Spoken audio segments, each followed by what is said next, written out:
I would say it really depends on the person. Like, there's a lot of people that are lucky out there to have like healthy and romantic relationships, where like others maybe not. And a solution to this would be maybe people getting out of their shell and like talking to people and going on dates. Mm-hmm. Is it decline, like romance, like being romantic or couple? I'm not sure. Is chivalry dead? Is that what it is? Okay. And did women kill it? I mean, part of it, yes, I think so. I think guys are kind of scared because women did become kind of rough. In Quebec, like, women are rough, man. Like, it's almost like inversed. The roles are reversed, and like men don't really go towards women because women just kind of like, they're rough. They're rough. The French Canadian women, I'm telling you. Uh-huh. Yeah, it's tough out there. The Quebecois. Yeah, it's with their. But the poutine? Is it the poutine? Poutine? You think that's what did it to the women? I don't think that's the poutine, but poutine did some really good things, though. Canadian bacon did some amazing things, I think. You think it's Trudeau? Like his fault? Like Trudeau is at fault for many, but let's not. Yeah. But yeah, don't even talk about this. But okay. Yeah, I think so. Yeah, I think part of it is like Is chivalry dead? I think I could only like say it from a perspective. I feel like my scope of the dating life is probably pretty, I would say, small, just because I've been in the same community for years, but I'd say it's declining. It's still here, but there's not a lot of men that are doing like typical chivalry things. So yeah, it's at a decline. I feel. Same community, like the Pokemon like card OC, collection. I'm from OC, so. You mean the place that's right next to LA, like the biggest metropolitan area in the country? Yeah. Yeah, it's tough out there in the greater metro LA area. 10 million plus people. It's hard. It's very secluded. Basically in the forest out there in Orange County. Don't look at me that way. You're in the forest. You're in the sticks. No, OC suburban. Like it's it's. I know. I'm being sarcastic. Oh, okay. Yeah. You're in the rural parts of Orange County. Yeah. Are there rural parts of we're in the Orange County? We're in the skies. Orange County is pretty. Isn't it pretty Republican? Mm-hmm. So you're a Trump supporter, right? No, I don't want to disclose that because, like, again, it's okay. You can do it. No, I don't. I need to like. You're like a Bernie bro. No, because I feel like Kanye. No. Oh, okay, my bad. Go ahead. No, I just feel like I need to do more research on like stances before I even like say anything. Cause. Yeah. Who are you voting for? I'm not disclosing. All right. Okay. All right. Is chivalry dead? Oh, you mean so? Okay, hang on. I just want to. So you're voting for Kamala Harris? I'm not gonna lie, dude. I think I might forget the date to vote because I tend to forget certain things. Awesome. Yes. That's actually good. I'm glad. If you did know the date to vote, you'd be voting for Kamala, right? I don't know. I really don't know. If it happens, it happens. If it doesn't, it doesn't. She's gonna write in Timothy Chalamet for president. Wait, he's British. Never mind. And not he's 30. Not British. He's not. He's from New York. I thought he was born in England. I'm pretty sure he's British. Timothy Chalamet? I don't think so. Well, he's. Okay. I don't. Whatever. Okay. What about you? Is chivalry dead? Well, so the question that was asked, are we like kind of grouping romance and chivalry? Like, sure, I guess. I feel that romance is on a decline, but with chivalry as well, it is declining, but it has potential to be revived. It's still somewhere. I think. Yeah, I mean, it's somewhere. It is. It's gone. That's where it is. That's the somewhere that it is gone. Your thoughts, go ahead.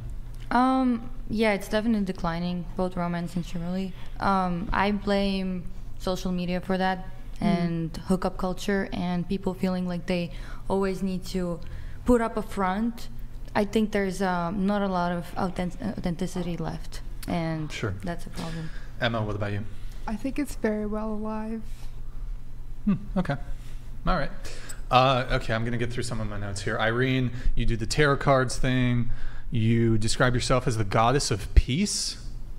So, okay, let me explain that so it's not like I'm being narcissistic or whatever. My name, Irene, actually, the definition of it is derived from the Greek goddess of peace. So I used that for my username. Do you consider yourself a goddess? I don't. Okay.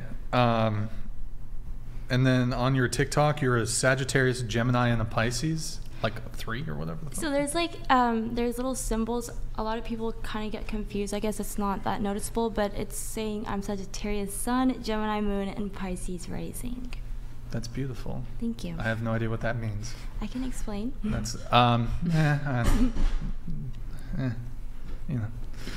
You were on Fresh and Fit. Yes, we both were. You were sitting right next to Myron. Question, very important question. Did you or did you not sniff his chair when he got up? I did not. That's a lie. Just kidding. Okay. Did you guys say anything on that? Wait.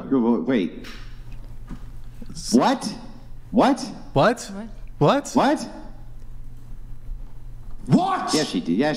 Yes, you did. Don't lie. Yes, you did. You caught me. Oh my gosh. Like after the cameras were off, though. Like you wouldn't dare like let that shit be caught on camera. I would never. But like you definitely like you.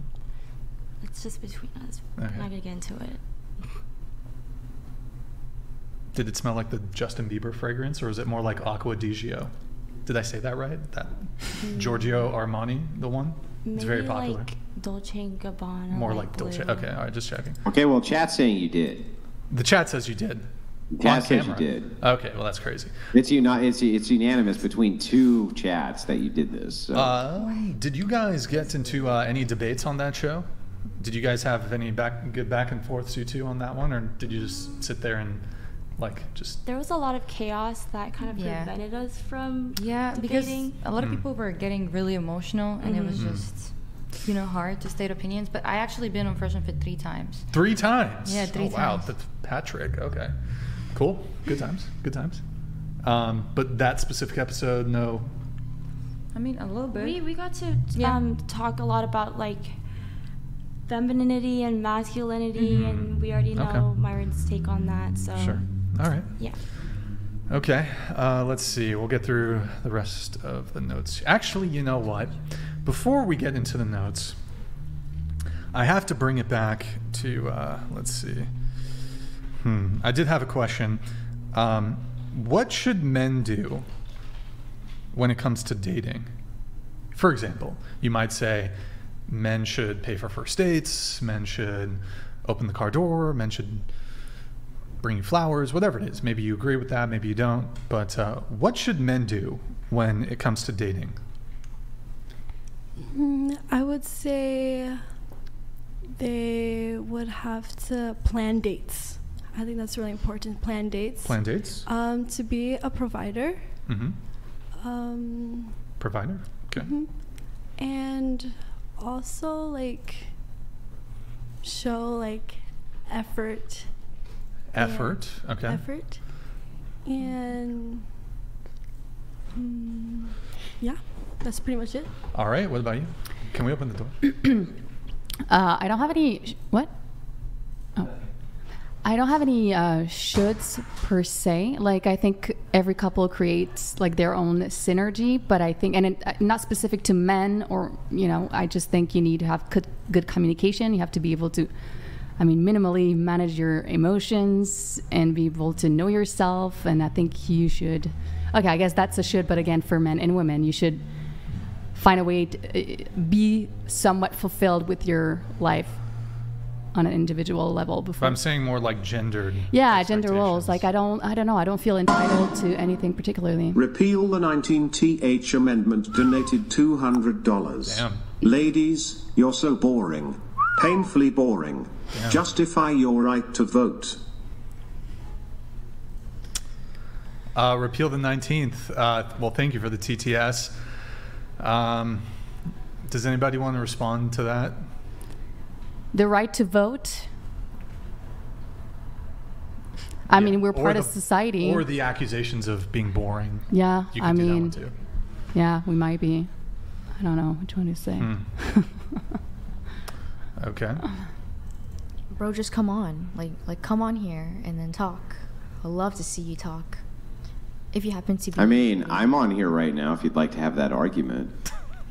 But just so you know, I have been instructed by the powers that be not to have that argument. So I'm not going to, but I just want to let you know, at any future date, if you would like to have that argument, I'm willing to have it.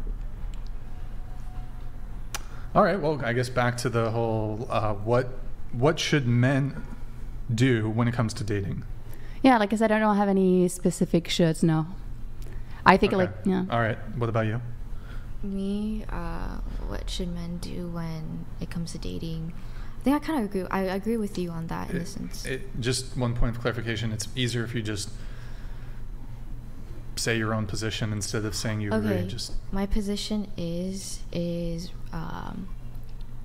like before you get into a relationship, I feel like men should pretty much be secure with themselves first. Before even pursuing. Yeah, but you can say this about women, so I'm asking, like, what should men specifically do? What should men be? What should they do? So, be good communicators. Shouldn't women also be good communicators? Well, it seems like a lot of these things, even in terms of like planning dates, or even like giving gestures, doing a lot of things, could be things that both genders could do. Okay.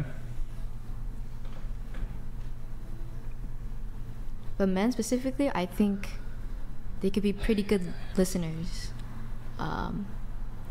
Even if they're not going to fully understand like how a woman would feel, just listening in is like pretty good. So there's nothing exclusive in your view, nothing exclusive that men should do when it comes to their gender expectations and dating? Protector, provider, lead. They could protect. They can, but should they? They should. Okay. I mean, if I'm your woman, then like protect me. You're obviously probably going to be at least like slightly bigger, right? Yeah. To the size that you could protect. I'm very small, petite. Mm-hmm. So you want a guy who's would protect you or capable of protecting you? Me, yes. Okay, and men should do that. They should protect their girlfriend. Do you think men have an equal expectation on women that the woman should protect them? No. Okay, so gendered expectation then. What about you? I personally appreciate chivalry, so like those little things like making sure the woman is on the inside when they're driving by, like the cars. Sure. And opening doors, obviously, and of course, if the man did ask or plan the date, I would appreciate them to pay for the meal or the dates. Okay. You know, you said you want something that's, you know, doesn't apply for both genders, and I can't think about it right now because I feel like the things that I wanted to mention, like consistency and being a great communicator and just being straightforward about what you want, I think both people should be able to do that. So. Anything for you, Emma? I think they should wear the pants and lead. Okay. All right. And then let me ask you guys a question really quick here. So would you find fault in a woman if a woman said men should do XYZ, should do XYZ? So a woman says men should pay for first dates. Men should open car doors. Men should be willing to sacrifice themselves in some sort of self-defense situation. They should take the bullet. Men should take the bullet. Would you object to if a woman said that? Would that be wrong of her to say that men should pay for first dates? Is that wrong? That's not wrong at all. No objections. Okay. Men should be paying cooking, cleaning, taking care of kids. Men should? Yeah, I get your little looks to the side. Oh, I just said a little troll. Congratulate. Yeah, okay. You know, I don't know, Brian. I don't know if you can let him off the hook. Trolling. Peeling my skin from boredom donated $200. These girls have the personality of a sex doll.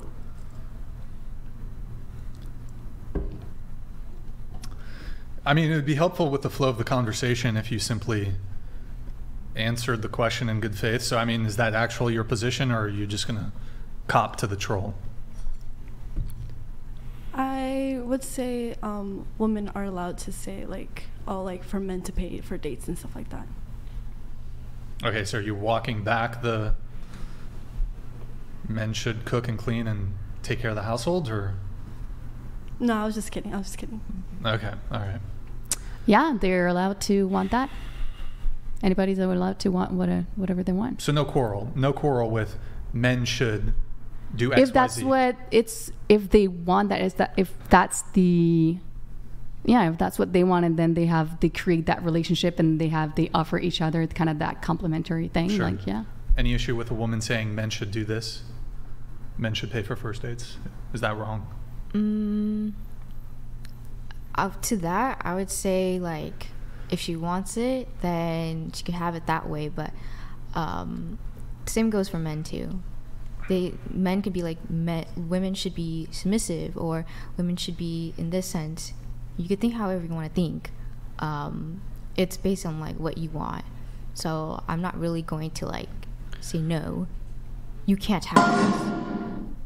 Techno Trooper donated $200. Ladies, would your parents be okay with you dating a guy that comes from a broken home?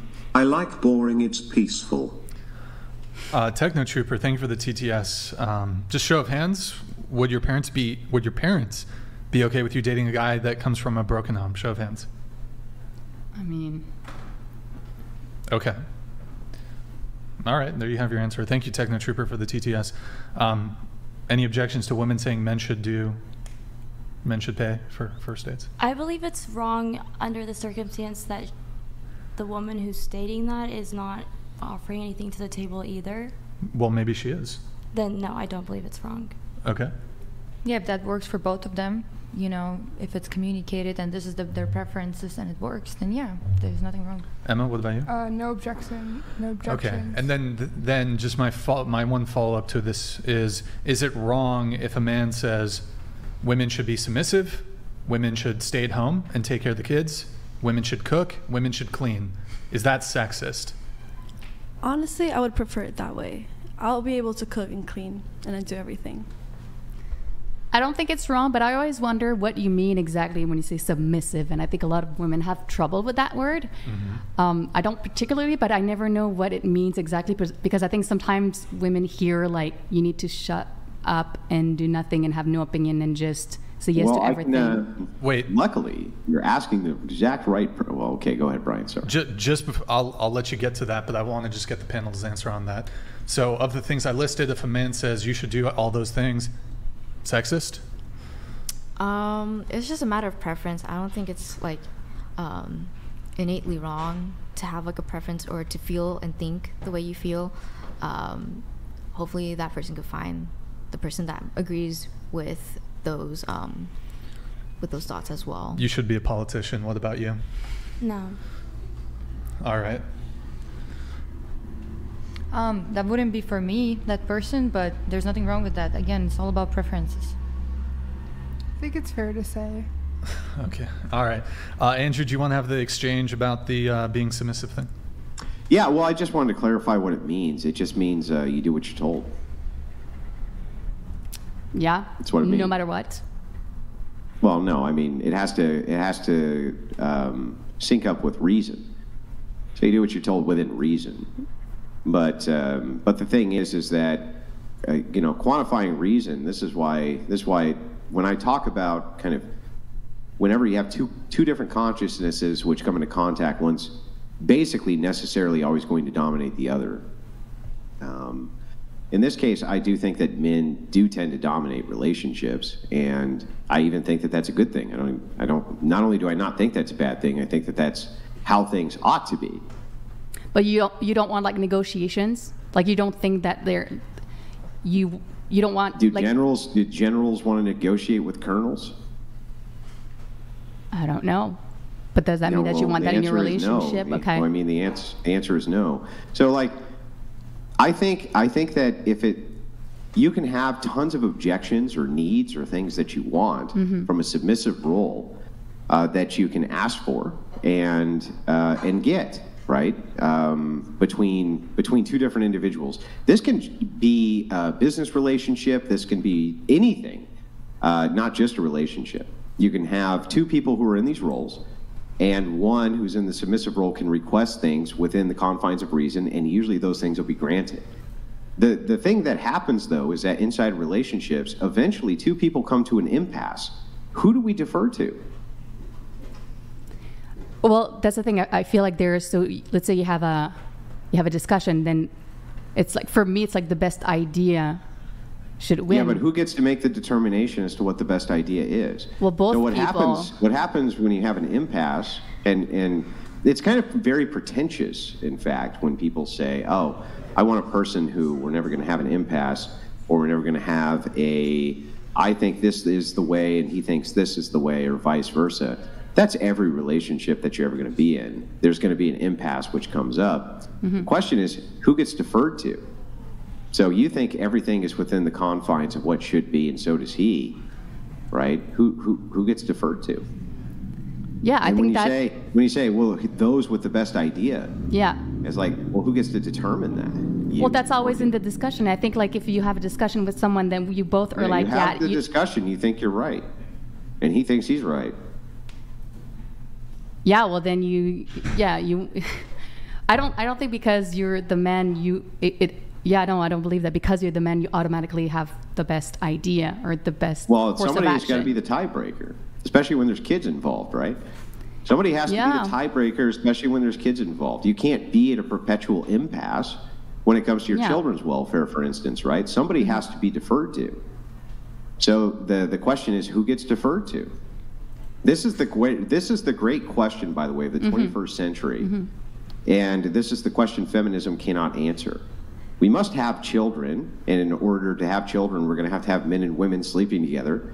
And in order to have good results with those children, usually those couples need to stay together long term, right? Or you're probably going to have bad results with the children. Every study on planet Earth confirms this. So what happens when we're inside of these relationships and feminism has taught you to be a strong, empowered, awesome, epic woman, boss babe in tight leather who can take down 300-pound men with machine guns with nothing more than your 120-pound ninjutsu? And you end up in an impasse, right? You end up in an impasse with your husband. Now, this used to be codified into law. And so the codification into law was, well, if there's an impasse, you're going to have to defer to the husband. And now that's no longer law. And so now we end up in these, well, we can't make the decision because neither party will back down. So how do we solve that is kind of the great question in modernity. Yeah, I mean, I just feel like two grown-ups will naturally figure it out together, not just because funny. You choose, I don't think it goes that way. I think naturally, like, they both people you will come up with like two people can't decide on gun control. No, but like they can't decide on where they want to go eat together. They can't decide. The whole country's polarized 50-50 on abortion. Like, we can't agree on basic things. You think inside of relationships, though, somehow it's going to just naturally occur? Like, isn't that kind of pie in the sky, kind of silly thing in a way? No, I think sometimes, like, because you trust your partner and you're like, you know what? Okay, we're going to try your way. And then another impasse is going to be, okay, we're going to try the other way. Like, it's wait, a hang mutual on. That thing. requires a concession. We'll try it your way. Yeah, but I think the concession sometimes going to be from the woman. Sometimes the concession is going to be from the men. But the like, man let's says, say. Well, okay, but here's the thing, right? Yeah. So it used to be codified into law that when there was an impasse, it deferred to the man. It's no longer codified into the law anymore that it's deferred to the man. You would agree with me that's true, right? Yeah. Yeah, and so when we have these great impasses, what happens when neither party backs down? Well, I just think at some point one party will back down. It just naturally happens. No, they don't. People, we see nothing. But people divorce do. rates are sky high. Yeah. Right. Out of wedlock relationships are sky high. People don't even want to take the risk because of this idea that one party's not going to back down. Inside of religious cultures, of course, there's a deference to the man, and you tend to see the more religious a person is, the less they get divorced. Isn't that interesting? Because there's this tiebreaker, right? There's this, when we hit this impasse, we now have somebody who's deferred to, and both people from the religious perspective agree that that deference is going to go towards the man. But where feminism's one of their greatest failures has come in is inside of relationships. If we're both equal, who gets to be the decider when we have a situation where we can't decide? But I think it changes. That's what I mean. I think like it's if you can't figure it out together, and if you don't, it doesn't go one way or the other, like sometimes one way, sometimes the other way, then yeah, maybe you're just incompatible and you should be together. Yeah, like, you're I not see gonna, that. So I'm going to reject a couple things here outright. You're not incompatible with somebody because you can't agree on an issue and neither one of you will back down. That actually does not assume that you're incompatible with each other. That could have issues of pride together. It could be all sorts of issues which are inside of that relationship that actually have nothing to do with the fact that one of you is actually right and one of you is wrong.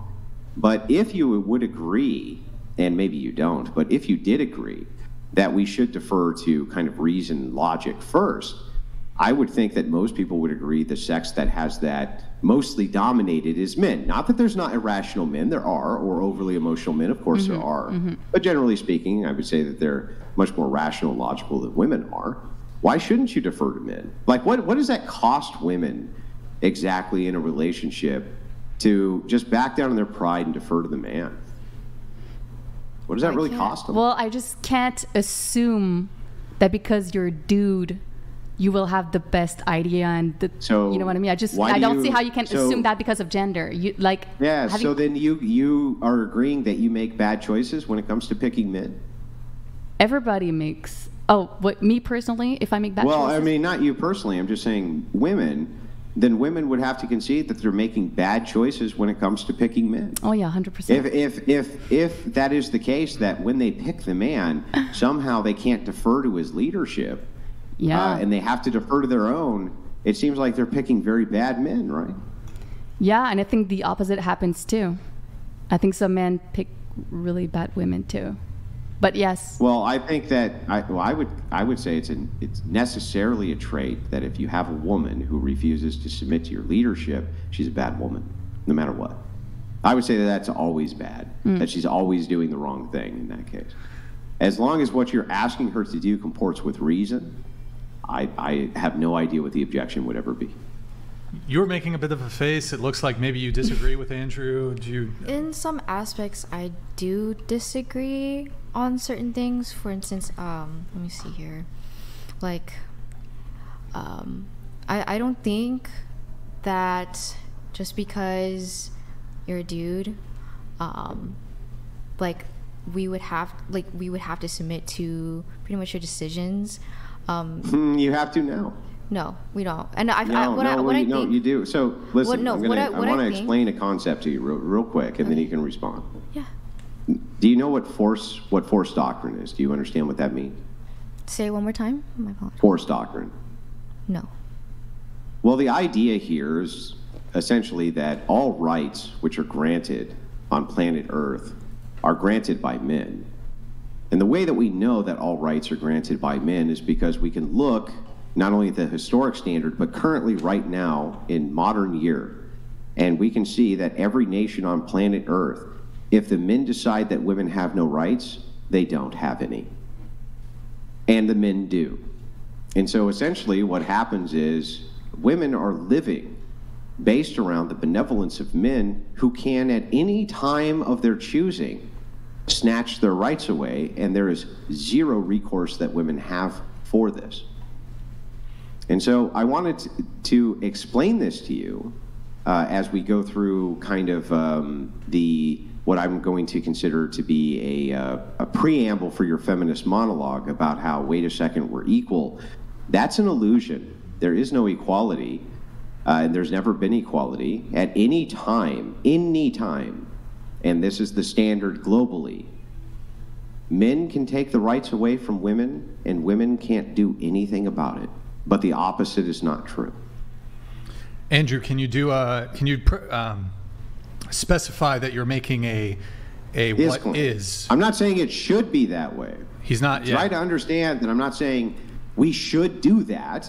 I'm just expressing to you the concept that this is the way things actually are. And I can point to you dozens upon dozens of nations where that is the case right now. Not that it should be that way, but that it is. It is the case that women get their rights from men. Otherwise, I don't understand where else they would get them from, because a right to me is just something which can be enforced, right?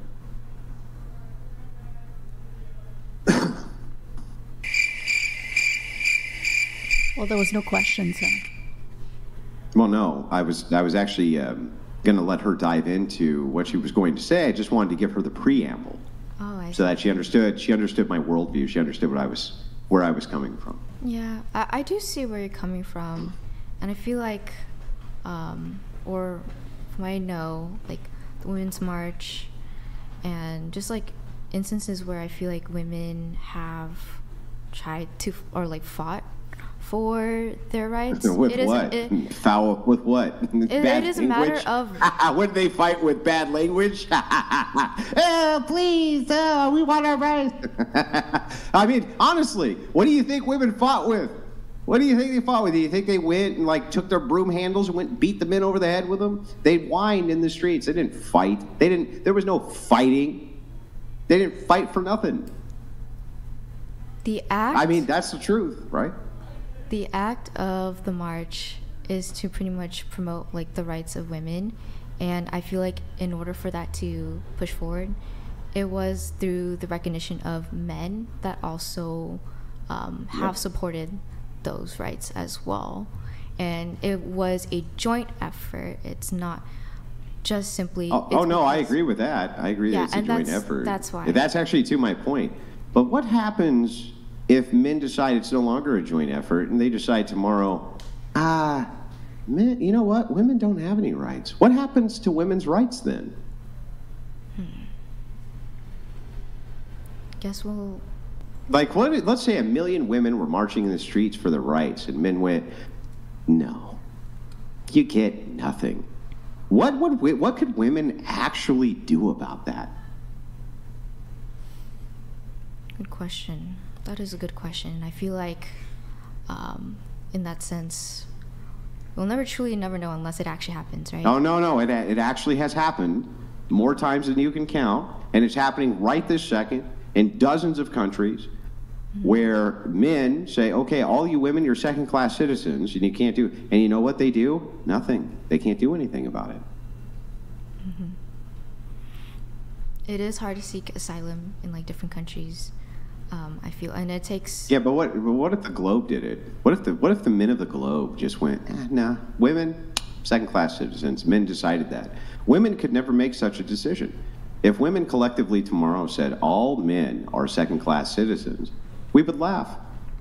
They could never enforce it in a million. How would they ever enforce that? They couldn't do it. Only men can do that, right?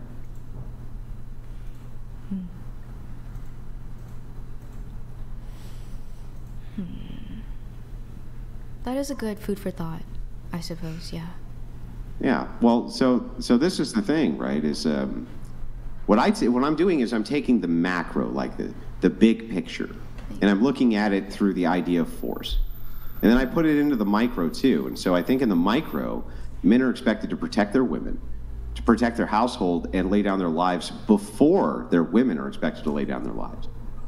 So on the micro, they're expected to grant women's rights and protect them, and on the macro, they're expected to do the same. But I think that it's always been the expectation that women defer to men because of that sacrifice. That's what I think feminism has destroyed, is that idea. I see what you mean.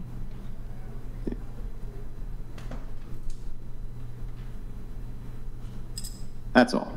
That's all I was saying. One sec, I'm trying to arrange a little pizza here. Getting a little pizza going. Little pizza. Over Rachel, we were having a nice little discussion there. What are your thoughts there? Yeah. On Forstock? I know. I understand what you mean. Like I get it, and I also agree with what you just said. Because I mean, it's not even agree disagree. It is a fact. It's just the case. It's just the case. Right? I mean, unless you think about like a super sneaky organization of women getting guns, and even then, like I wouldn't know, because then the army is full of, you know what I mean? If I don't know, we went there. Yeah, men are always in the key position. Yeah, course, you know, right? like at the, no matter what. Let's see how. I mean, what kind of organization? But so I get it, but still under no, but it's still under relationship level. Even though I understand the comment, but I still have an objection. But I still know, yeah, because I still feel like okay, I would trust my men so that it's like I wouldn't like submit to his final decision necessarily because he's just a man, but because I trust him, and I'd be like, okay, like we're not going my way, like he's not, you know, I would probably I would be like, because I trust him, and then I would be, let's do that, and then we see that it's not the right thing to do, then I don't know, we can have another discussion like later, you know. I've heard this many times. I think it's a good point to say, I want to be able to trust the person I'm submitting to, of course, right? Yeah. But I want you to think about this, right? The situation. Mm-hmm. Basically, every man you're ever going to be with, pound for pound, might as well be a gorilla. At any given time, if they so chose, they could literally rip you to pieces if they wanted to, and they don't. Mm-hmm. They don't. They could, but they don't. Why doesn't that ever, like, kind of make women trust men a little bit more? That the fact of the matter is that they really could do that, and they just don't do that. But I mean, the fact that the man is stronger physically doesn't change the fact that if I realize you're very messed up in your head and you are irrational and stupid and you are like your decision or whatever you want. In the animal kingdom do women get a choice? Only in this one. But yeah, because men defer. Humans are different. Defer to reason. What's that? Well, humans are different than the animal kingdom. Well, we're animals. Yes, but we have consciousness, and that changes everything. Well, we just have the ability to use reason, right? And animals don't have that ability. Yeah. And so through pure reason, which is a thing which, by the way, is pioneered by males exclusively almost, right? There's almost no great philosophers who are females. And it's not because they were barred from it. It's just because they just weren't interested in it. They had a different interest in what it is that they wanted to do. Mm-hmm. Though there were a few good philosophers who were women, especially there's some saints I could point to who are pretty good at it too. But it's through reason alone that men have pioneered this idea of rights, protections for women, things like this. But they never actually had to do it, right? Ogle they never donated $200. I appreciate that these ladies seem to be open-minded about what Andrew is saying. It's hard to argue with, but some do anyway. But don't be mistaken, ladies. Men very much appreciate you. Yeah, well, I mean, that's of the course. thing, right? It's not an attack on women to try to get them to understand the bigger picture. Imagine you're inside of a society where everything is essentially built for you. Everything is built for you. Everything is built and tailored around the comfort of the people who are in that society. All the wires and all the wiring and all the electricity and all the everything that you enjoy essentially is built underneath the guise of a patriarchy with the illusion, a female illusion of equality. And that equality doesn't really exist. It's never really existed. And the thing is that that's a great gift, a benevolence that men give to women. And women just kind of sneer at it. And it's always been bizarre to me because it's so obvious to any man who looks at it. Well, if they wanted to, if we decided tomorrow to be lions, right, women are going to do what they, and the reason we can demonstrate that that's true is because we can look at the entire world other than the West and see that that is the case almost everywhere but here. Mm-hmm. Mm-hmm. I do have an update. We got the old photos. Yo, Craze, thank